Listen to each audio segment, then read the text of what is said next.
perkembangan terbaru terkait peristiwa tindak pidana yang terjadi di Duren 3. Dan ini juga merupakan komitmen kami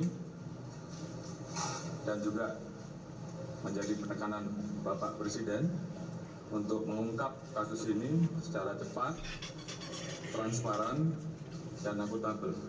Dan tadi juga beliau perintahkan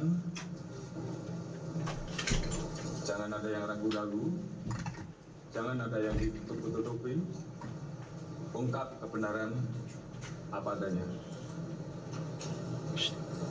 Jangan sampai menurunkan kepercayaan masyarakat terhadap Polri.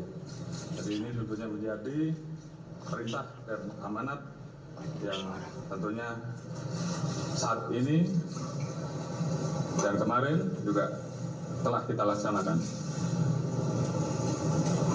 Tim Sus telah melakukan pendalaman terhadap laporan awal tidak menembak antara Saudara J dan Saudara RE di Duren 3 yang ditangani oleh Polres Metro Jakarta Selatan, dan juga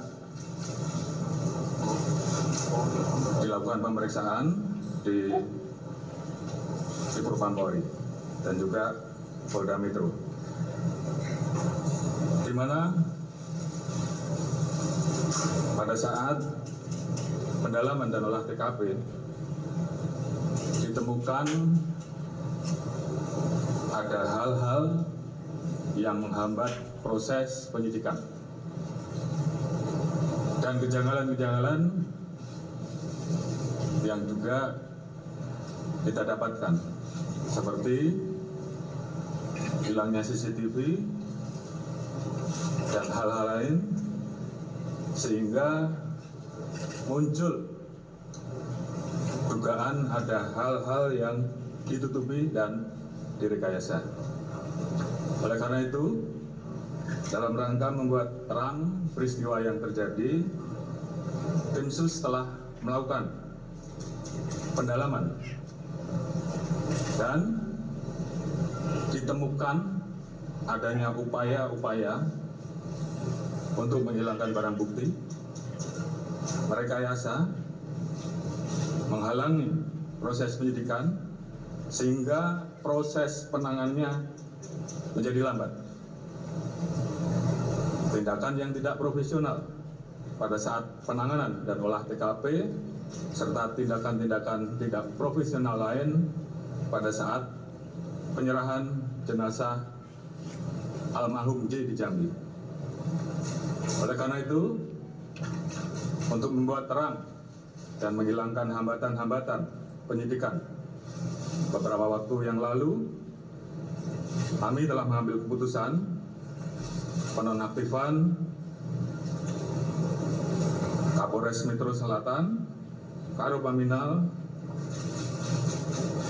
Kadif Propam Polri, Karo Provos.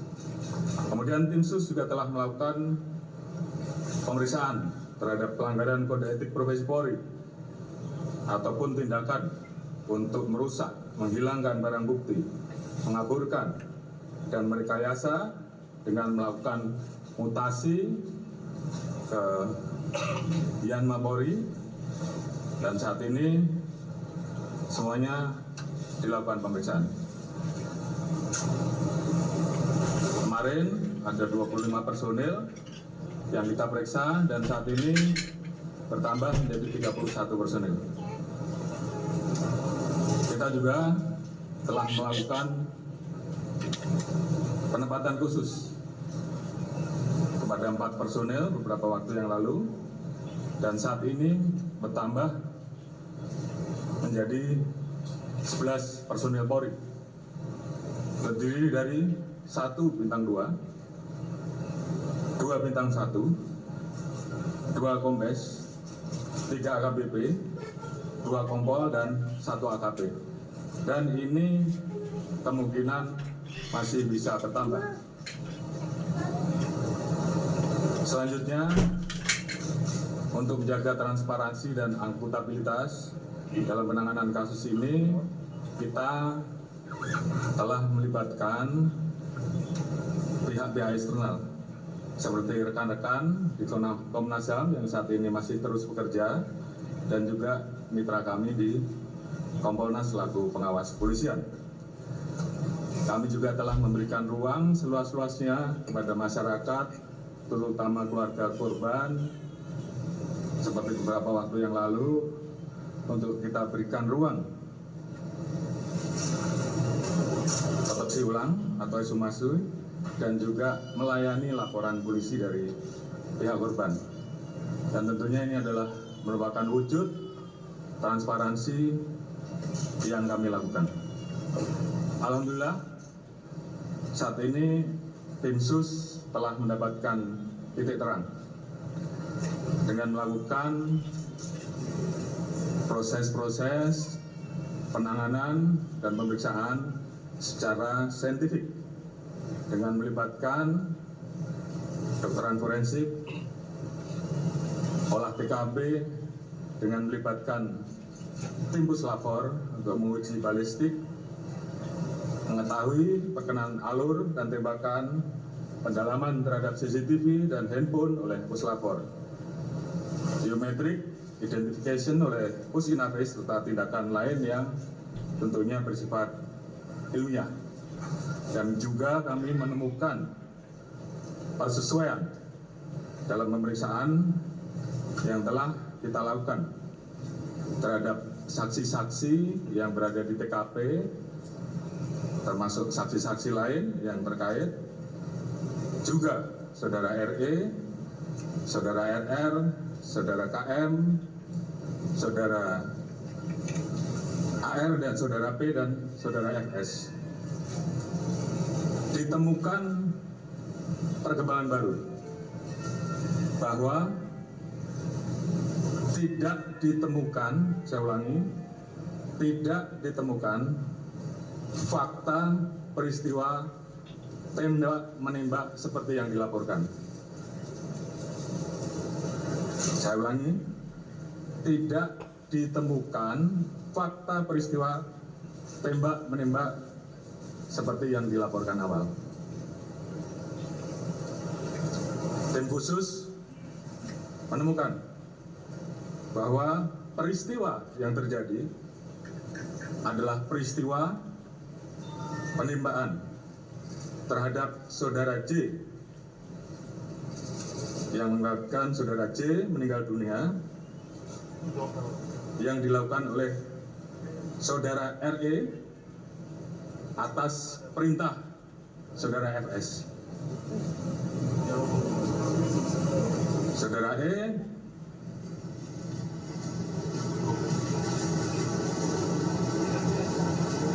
telah mengajukan GC, dan saat ini itu juga yang membuat peristiwa ini menjadi semakin terang. Kemudian untuk membuat seolah-olah telah terjadi tembak-menembak, saudara FS melakukan penembakan dengan senjata milik saudara J ke dinding berkali-kali untuk membuat kesan seolah telah terjadi tembak-menembak. Terkait apakah saudara FS menyuruh ataupun terlibat langsung dalam penembakan, saat ini tim terus melakukan pendalaman terhadap saksi-saksi dan pihak-pihak yang terkait. Kemarin kita telah tetapkan 3 orang tersangka, yaitu saudara RE, saudara RR, dan saudara KM. Tadi pagi dilaksanakan gelar perkara dan tim SUS telah memutuskan untuk menetapkan saudara FS sebagai tersangka. Bisa ulangi, tim SUS telah menetapkan saudara FS sebagai tersangka terkait dengan pasal apa yang disangkakan, dan proses penyidikan nanti akan dijelaskan secara khusus. balik oleh Pak Kabariskim selaku tim penyidik dan juga beberapa hal yang memang akan dijelaskan oleh Pak Irwasum sebagai Ketua Tim Sus yang mengawali bagaimana proses ini menjadi terang benderang. Kemudian motif atau pemicu terjadinya peristiwa penembakan tersebut saat ini tentunya sedang dilakukan pemeriksaan dan pendalaman terhadap saksi-saksi termasuk terhadap Ibu VC. Terkait dengan penanganan oleh tim Irsus terkait dengan proses dugaan pelanggaran terhadap kode etik ataupun pelanggaran tindak pidana lain yang ditemukan selain peristiwa utama nanti akan dijelaskan secara khusus oleh Pak Irwasum. Dan juga tentunya ada beberapa proses yang akan terus kami lakukan untuk melakukan audit. Mungkin selanjutnya saya serahkan kepada Pak Irwasum untuk mungkin bisa menyampaikan beberapa hal. Silakan.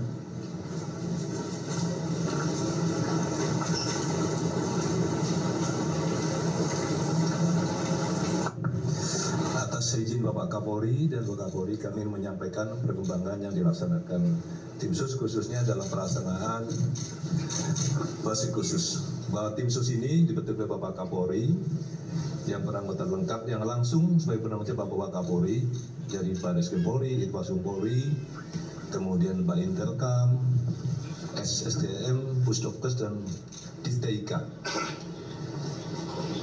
Kemudian Bapak Kapolri selalu menekankan pada saat rapat beliau menyampaikan kedepankan scientific crime investigation.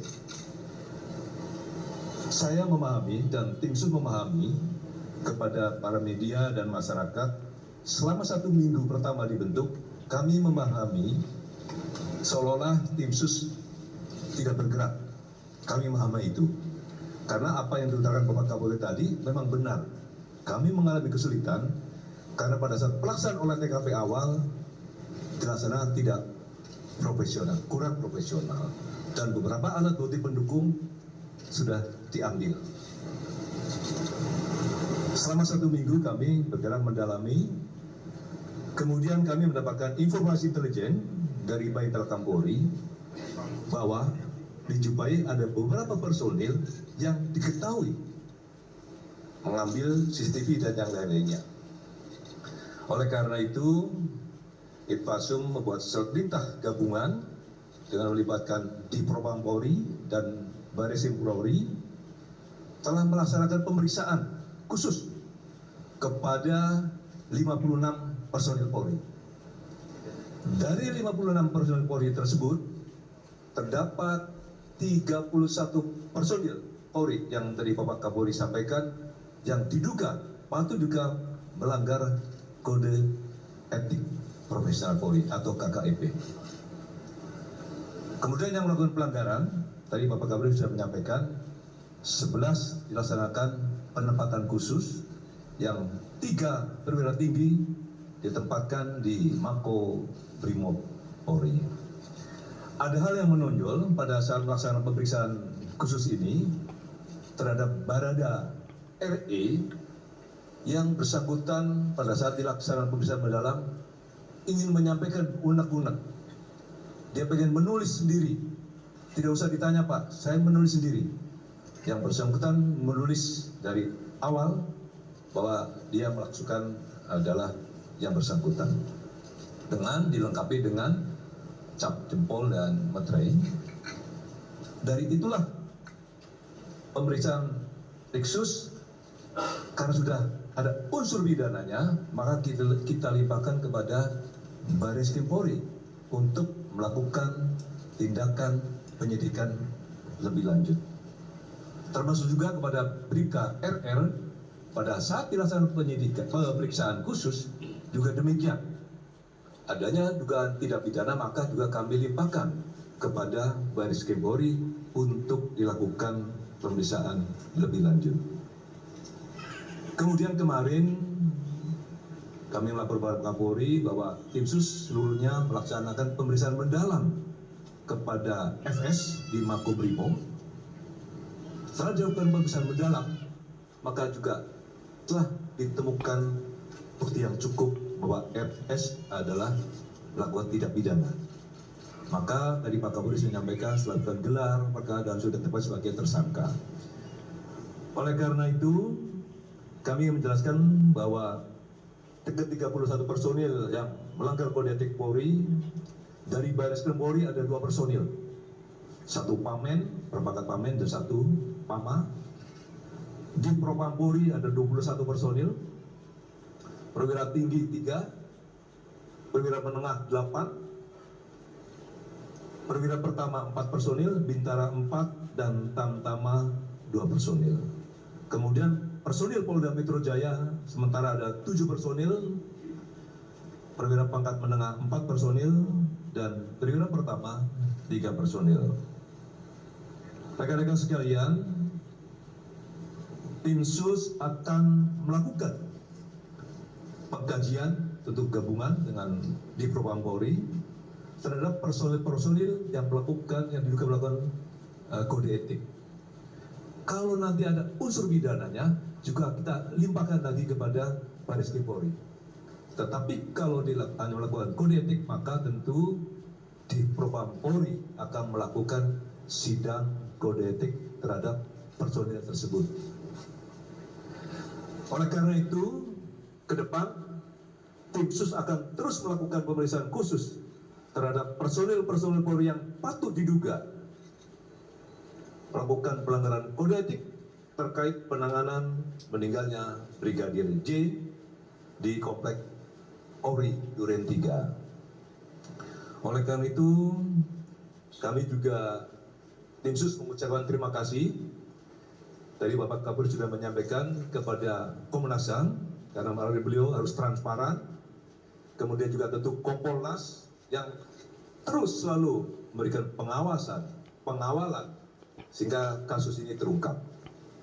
Kemudian juga tentunya kami mengucapkan terima kasih kepada seluruh masyarakat yang telah memberikan support dan dukungannya kepada tim sus, walaupun menunggu, namun sudah ada titik terang dan sehingga terungkap. Termasuk juga tentu kepada seluruh anggota Polri yang saya cintai, karena memang banyak sekali WA yang masuk.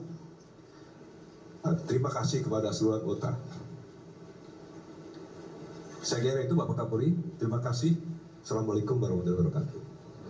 Baik, terima kasih Pak Irwasum yang sudah menyampaikan beberapa pointers penting terkait dengan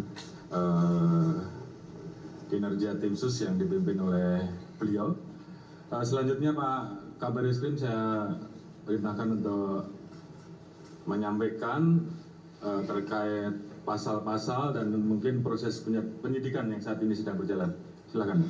Terima kasih Bapak Kapolri, yang kami hormati Bapak Kapolri, Bapak Wakapolri, Ketua Tim Sus Penanganan Kasus Penembakan di Duren 3. Pada kesempatan ini rekan-rekan sekalian, awal pembentukan tim sus tugasnya adalah melakukan asistensi terhadap penanganan laporan kejadian yang diterima oleh Polres Jakarta Selatan. Kemudian mulai bekerja tanggal 12 Juli kami melakukan olah TKP selama 4 hari berturut-turut untuk mempelajari situasi dan kondisi TKP secara umum sampai hal-hal yang bersifat khusus yang melibatkan laboratorium forensik Polri, yang melibatkan Inapis Barreskrim Polri dalam rangka untuk memperoleh gambaran yang seterang-terangnya tentang situasi kejadian pada saat tanggal 8 Juli di mana dilaporkan ada kejadian tembak-menembak yang terjadi antara Brigadir Joshua dan Baradae yang mengakibatkan Brigadir Joshua meninggal dunia. Kemudian kami melaksanakan analisa, tim bekerjasama melaksanakan analisa terhadap hasil pemeriksaan atau autopsi yang dilaksanakan oleh kedokteran forensik Polri. Kita cek hasil autopsinya seperti apa, perkenalan tembakannya seperti apa, ada atau tidak penganiayaan yang dilakukan, ada nggak luka lain selain luka tembak, sehingga kita bisa memperoleh gambaran dari TKP dan hasil analisa terhadap hasil autopsi yang sudah dilakukan. Kemudian pada saat kita melaksanakan olah TKP, kita juga berusaha untuk mencari sidik jari dan DNA di seluruh lokasi yang kemungkinan menjadi aktivitas orang-orang yang ditemukan pada saat pertama kali ada kejadian. Yaitu ada 5 orang, ada Ibu Putri, ada Pak Sambo, ada Kuat, ada Ricky dan Richard, serta korban Joshua. Sehingga ini dijadikan pijakan awal bagi tim sus untuk melakukan langkah-langkah penyidikan. Karena apa? Karena laporan daripada keluarga korban Joshua ini baru dilaporkan kepada Mabes Polri pada tanggal 18 Juli. Artinya kita menangani perkara ini dalam proses penyelidikan dan penyidikan untuk mengungkap kasus ini adalah pada saat mulai laporan diberikan oleh keluarga korban Brigadir Joshua ke Mabes Polri pada saat tanggal 18. Kita langsung melaksanakan pemeriksaan ke Jambi. Saat ini kita sudah periksa lebih kurang 47 saksi yang terkait dengan kejadian ini. Kemudian kita juga memperoleh ya tadi Pak Irwastum sudah menyampaikan beberapa kendala yang ditemukan selama proses penyidikan dan penyelidikan yang dilakukan, dan syukur alhamdulillah dengan kegigihan daripada seluruh tim yang bekerja, karena mungkin melihat ancaman hukuman pasal 338 Yunto 5556 KUHP cukup tinggi, karena yang bersangkutan tidak merasa punya kepentingan sendiri. Oleh karena itu Baradae ini membuat pengakuan yang disampaikan kepada penyidik setelah dilakukan pemeriksaan secara maraton, dan itu terjadi kepada tersangka-tersangka lainnya sampai bisa mengungkap tabir kejadian yang selama ini menjadi tanda tanya masyarakat. Apakah benar terjadi tembak menembak atau ada kejadian lain yang disembunyikan dari laporan yang dilakukan. Selama proses penyidikan yang dilakukan, Barreskrim Polri telah menetapkan 4 orang tersangka. Yang pertama, Barada RE. Yang kedua, Bribka RR. Yang ketiga, tersangka KM. Yang terakhir, Irjen Pol FS. Dengan peran dan persangkaan masing-masing tersangka sebagai berikut. Barada RE telah melakukan penembakan terhadap korban. Tersangka RR turut membantu dan menyaksikan penembakan korban. KM turut membantu dan menyaksikan penembakan terhadap korban. Irjen Pol FS menyuruh melakukan dan menskenario peristiwa seolah-olah terjadi peristiwa tembak-menembak di rumah dinas Irjen Pol Ferdi Sambo di Komplek Polri Duren 3. Berdasarkan hasil pemeriksaan keempat tersangka, menurut perannya masing-masing, penyidik menerapkan pasal 340 subsidiar, pasal 338 Yunto pasal 5556 KUHP dengan ancaman maksimal hukuman mati, penjara seumur hidup, atau penjara selama-lamanya 20 tahun. Demikian Bapak Kapolri yang dapat kami sampaikan. Mudah-mudahan ini bisa memberikan jawaban kepada masyarakat atas keseriusan institusi Polri untuk menjaga marwahnya kepada masyarakat. Terima kasih. Assalamualaikum warahmatullahi wabarakatuh. Baik, terima kasih Pak Kabar Eskrim. Jadi rekan-rekan, saya kira sudah jelas tadi persangkaan pasalnya. Pasal 340, saya ulangi, pasal 340, subsidiar pasal 338, junto pasal 55 dan 56 terkait dengan 4 orang yang tadi sudah disebutkan, dan tentunya ini akan terus dilaksanakan pemeriksaan tambahan. Tentunya langkah-langkah dari tim sus,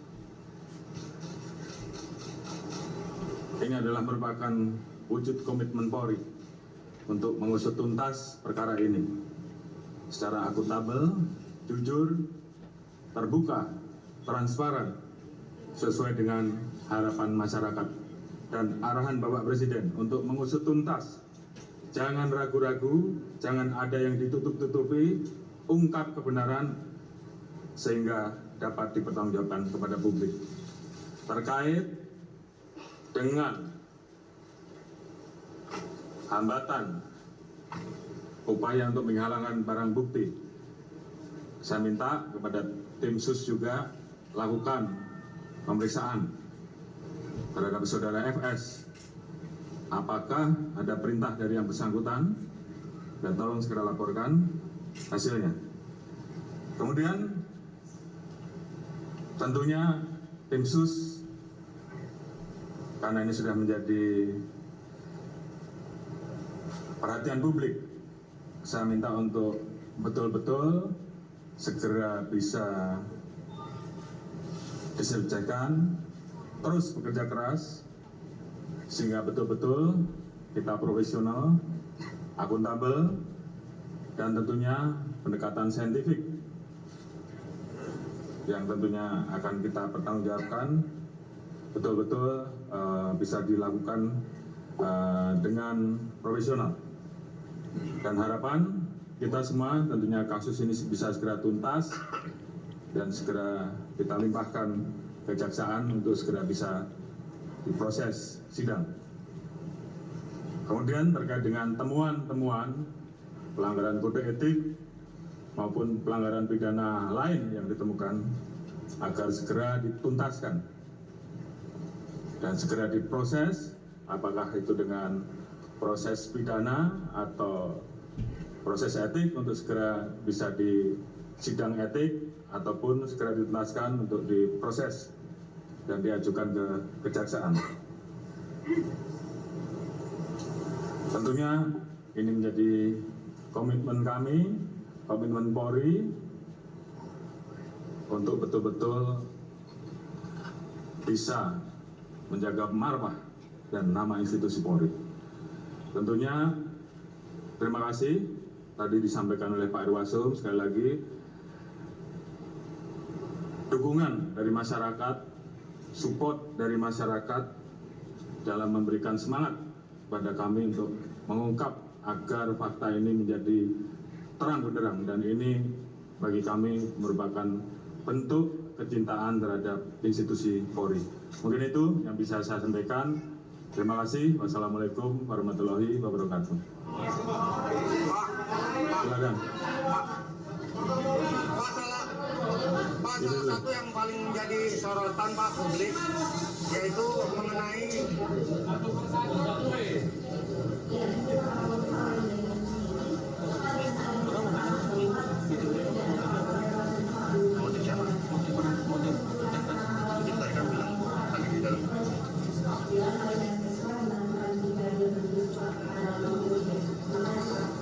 Baik, tadi sudah saya jelaskan bahwa terkait dengan motif, saat ini sedang dilakukan pendalaman terhadap saksi-saksi dan juga terhadap Ibu Putri.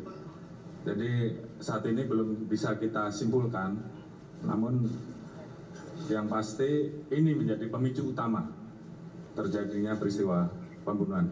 Untuk apa kesimpulannya, tim saat ini terus bekerja, ada beberapa saksi yang saat ini sedang diperiksa dan tentunya nanti akan kita informasikan. Namun yang paling penting peristiwa utamanya, apakah tembak menembak atau yang terjadi penembakan, ini saya kira tadi sudah dijelaskan secara terang. Silakan. Pak mengenai pertama itu kan yang ditanyakan keterlibatan katanya ada penasehat Kapolri yang diisi FID yang disebut sebagai meninggal dan yang kedua apa sudah disampaikan bahwa tentunya tidak ada tentang pelecehan seksual kan keluarganya kan juga menunggu tentang pelecehan seksual juga kan juga mungkin dia kalau punya kemudian yang di catatan kita juga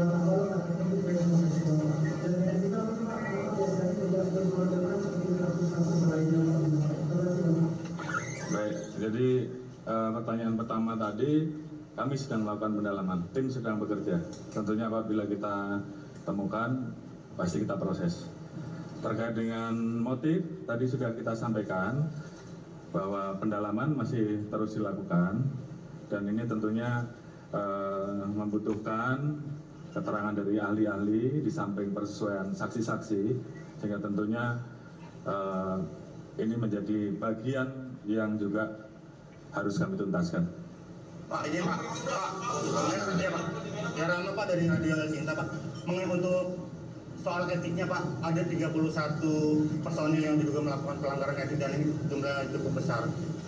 Yang ingin kita tahu apa sebenarnya motivasi dari mereka, rata-rata mereka, apakah mereka sadar bahwa apa yang mereka lakukan ini mempengaruhi atau bisa mengganggu jalannya penyelidikan. Terima kasih Pak Kapolri.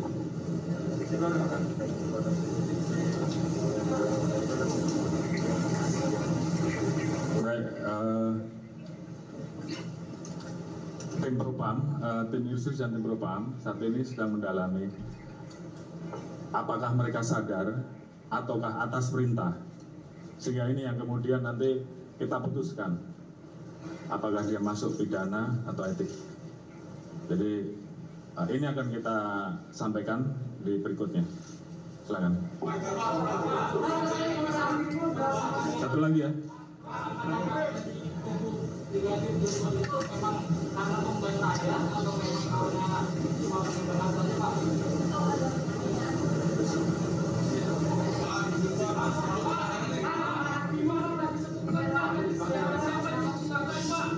Sudah.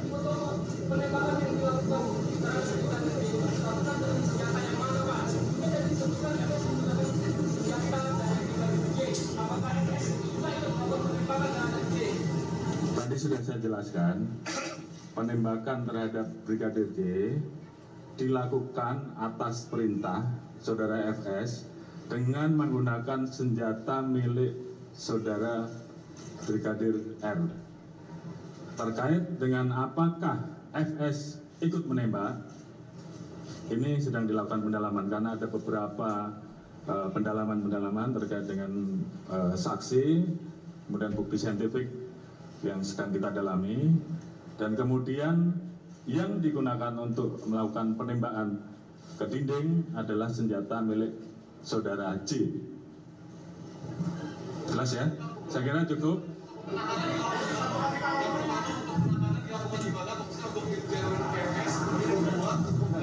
Proses terkait dengan penyidikan dugaan pelecehan seksual belum dilakukan, tapi sebenarnya dilakukan aktivitas dari sini pada saat ditembak itu sudah apa?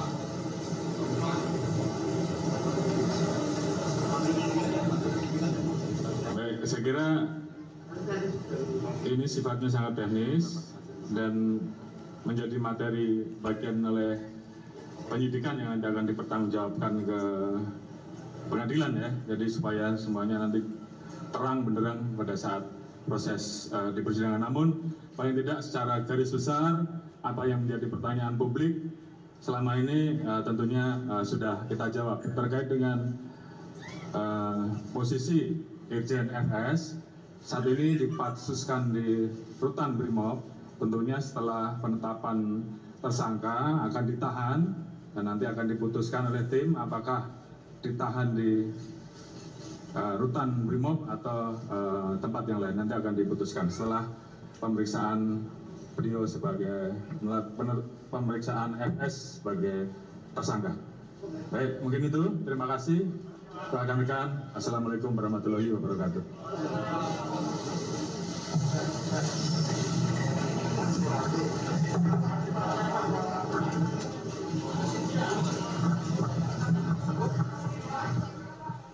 Iya, saudara, baru